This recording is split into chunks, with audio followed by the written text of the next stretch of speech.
Hello, my name is Diane, and today I want to talk about some of the books coming out in August that I'm most looking forward to. Most of these are, of course, fantasy. I do have a sci-fi and also a horror, so let's get right into it.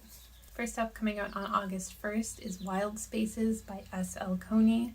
The story is a horror, and it follows a young boy, an 11-year-old boy, who is living a pretty nice life in South Carolina with his parents and his dog, and his grandfather, who is estranged, comes to visit, and the longer he stays, the more the tension between the grandfather and the parents grows, and the more the boy starts to feel something within him changing as well. There's something physically changing about him that his grandfather seems to be excited about, or at least happy about, and his mother is terrified. I don't read a ton of horror anymore, so I'm not really sure what to expect with this. I don't know how creepy it's going to get, but it sounds very interesting, that family secret and something that the boy is experiencing as he's growing up and learning about whatever family secrets they have. It sounds like something physical and tangible is going to be the horror element. And I'll be interested to find out what that secret is, see if the boy changes into something and accepts whatever this is, or if it's something that can be stopped. Then in the middle of the month, coming out on August 15th, is Thornhedge by T. Kingfisher. This is T. Kingfisher's latest fantasy.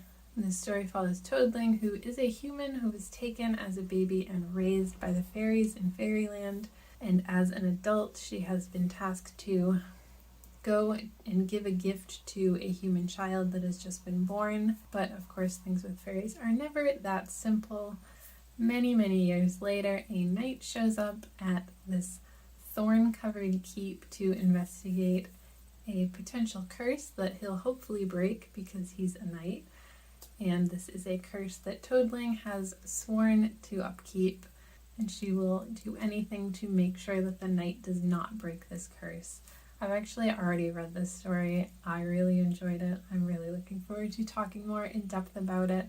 I will do a dedicated review closer to the release date to talk more about what I thought of the story and the characters, but I am still very much looking forward to this coming out because I did really enjoy it, and I'm looking forward to everyone else getting to read it and hearing what other people think about it as well. I think if you like T. Kingfisher's fantasy, this is definitely one to keep an eye on. Coming out on August 29th is The Mystery at Dunvegan Castle by T.L. Huchu. This is the third installment in the Edinburgh Nights series, following Ropa, who is a ghost whisperer.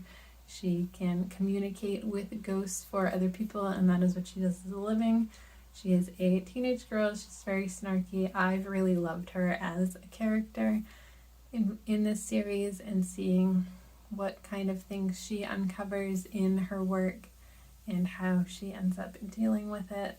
In this installment, she is attending a conference, which turns into a locked door mystery where someone in the conference has stolen a magical scroll within this haunted castle. Sounds like this is going to have even more magical elements than the previous books, and I'm just excited to get back into this world and hear Ropa's voice again. I really like her as a main character and as the narrative voice, and seeing her solve another mystery should be a great fun time.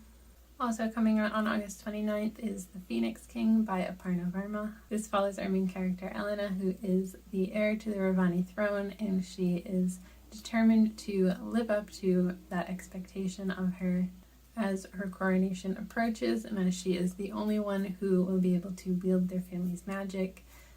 Approaching coronation day, this assassin shows up who swears himself to the throne. The father welcomes him and adds him to the guard willingly.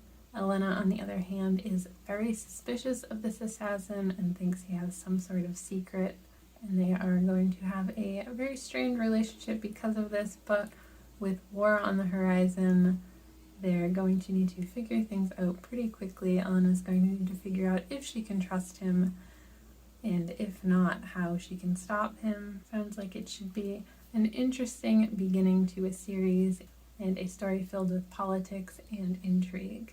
Also coming out on August 29th is Where Peace is Lost by Valerie Valdez. This is a space opera featuring a main character called Kelena, who is now living as Kelgarda, and she was once the member of a disbanded military order. She's now living as a refugee. No one knows of her past, and if someone finds out, it could be very dangerous for her. But of course, her past comes back and catches up with her. She had some involvement with a war machine that has now been reactivated and has the potential to wipe out everyone on the planet. Two strangers show up who claim that they can deactivate this war machine, so Kellen, one of her close friends, agree to guide them to it, and they begin a journey together to get to the war machine and hopefully deactivate it. All the while, Kel is trying to keep her real identity a secret. Sounds like it should be a fun adventure, very interesting, seeing if Kel's past is going to truly catch up with her and she'll be found out. I'm sure eventually that's going to happen at some point. But this sounds like it should be a very engaging story of potential war brewing, secrets, and an adventure. I love a journey in a story. Space operas are kind of hit or miss for me, but this one sounds like it should be a really interesting, compelling story, so I'm excited to check it out when it comes out. Those are the books I'm most looking forward to coming out next month. Let me know if you're anticipating any of these as well, or what you're most anticipating next month. That's all for me today. Thanks for hanging out with me. I'll see you next time.